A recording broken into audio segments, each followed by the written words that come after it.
Hello everyone, welcome back to our YouTube channel. Last పార్ట్లో విదురుడు తన సేవకుడు ద్వారా వారణావర్తనంలో దుర్యోధనుడు పాండవుల 5గురిని కుంతీదేవిని చంపాలని నిర్ణయించుకున్నాడని తెలుసుకుంటాడు. ఆ తర్వాత ఏం జరిగిందో ఇప్పుడు తెలుసుకుందాం.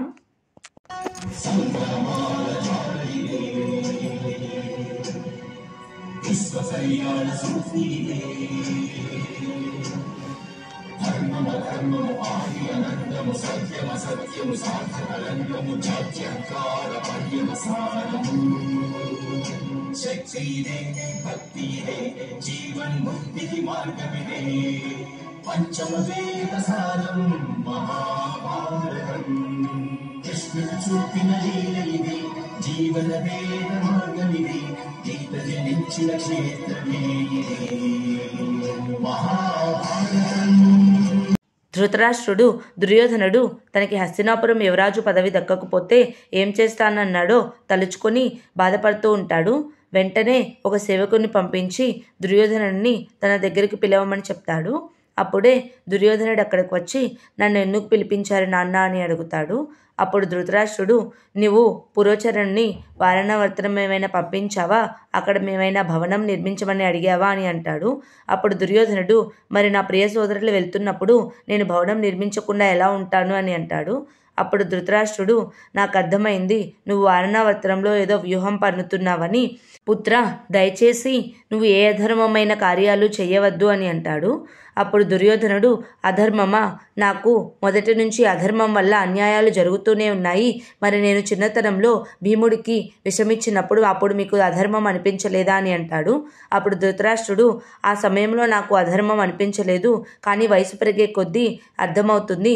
రేపు నేను చనిపోయినప్పుడు నా పేరుని నువ్వు భ్రష్టు పట్టించవద్దు దుర్యోధన అని అంటాడు. అప్పుడు దుర్యోధనుడు, మీకు మీ దేహమంతా ధర్మంతో నిండిపోయింది, అందుకే నేను నా వ్యూహం గురించి కూడా మీకేమీ చెప్పలేదు అని అంటాడు.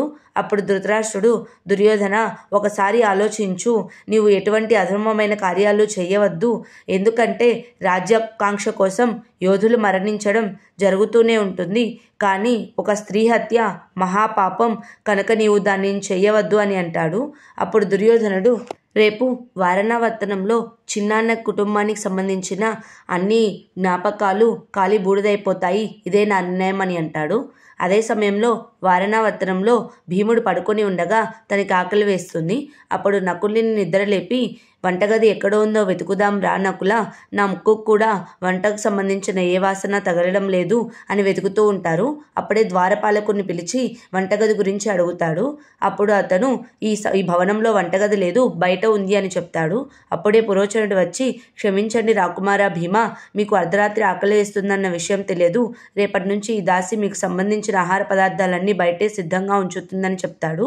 అప్పుడు భీముడు, అదేంటి పురోచన, ఇంత పెద్ద భవనంలో వంటగది ఉంటే ఏమైనా కాలిపోతుందా ఏంటి? రేపటికల్లా ఈ భవనంలో ఒక వంటగదిని ఏర్పాటు చేయమని చెప్తాడు.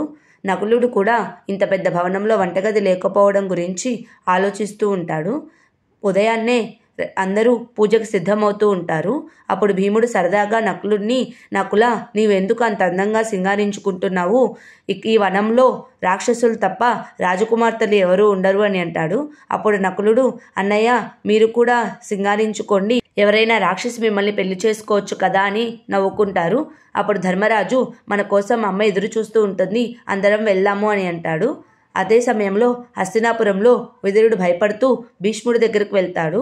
కానీ భీష్ముడు కొత్తగా వచ్చిన సైనికులకి యుద్ధ విద్యలు నేర్పిస్తూ ఉంటాడు. ద్వారపాలకుడు కొంచెం సేపు ఆగమని చెప్తాడు. అప్పుడు విదురుడు భయంతో భీష్ముడు నేర్పిస్తున్న దగ్గరకు వెళ్ళి నుంచొని ఉంటాడు. అదే సమయంలో భీష్ముడు తన సైనికులతో యుద్ధ విద్యలు నేర్పిస్తూ ఉంటాడు. ఎవరైనా శత్రువులు మిమ్మల్ని 3 వైపులా చుట్టుముడితే మీకు వెళ్ళే మార్గం లేకపోతే భయపడినట్టు ఒక అడుగు వెనక్కి వేయాలి. అప్పుడు శత్రువు ఏమరపాటుగా ఉంటారు. మీరు సమయం చూసుకొని యుద్ధం చేయాలి. యుద్ధంలో బలం ఎప్పుడు ముఖ్యం కాదు, సమయస్ఫూర్తిగా ఉండాలి అని తన సైనికులకు నేర్పిస్తూ ఉంటాడు. అది విన్న విదురుడికి తను ఏం చేయాలో అర్థమైపోతుంది. అప్పుడు భీష్ముడు కూడా విదురుడిని పిలిచి, విదురా, ఏమైనా పని కోసం వచ్చావా అని అంటాడు.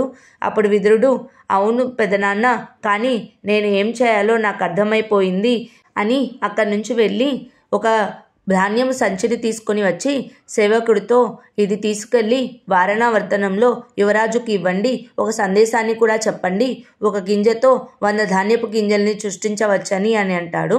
ఆ తర్వాత వారణావర్తనంలో అందరూ పూజ చేస్తూ ఉంటారు. కుంతీదేవి అర్జునుడు కోసం ఎదురు చూస్తూ ఉంటుంది. అప్పుడు ధర్మరాజు అర్జునుడు వచ్చేస్తాడమ్మా, మనం పూజను ప్రారంభిద్దామని అంటాడు. అప్పుడే అర్జునుడు వస్తాడు. అందరూ కలిసి శివుడికి అభిషేకాలు పూజలు చేస్తారు. అదే సమయంలో హస్తినాపురం నుంచి సేవకుడు ధాన్యపు సంచిని తీసుకొని వచ్చి మహామంత్రి మీకు ఇది ఇవ్వమన్నారని చెప్తాడు. అప్పుడు అందరూ చిన్నాన్న గారు మన కోసం ఇది ఎందుకు పంపించారా అని ఆలోచిస్తూ ఉంటారు. ఆ తర్వాత ఏం జరిగిందో నెక్స్ట్ పార్ట్లో తెలుసుకుందాం.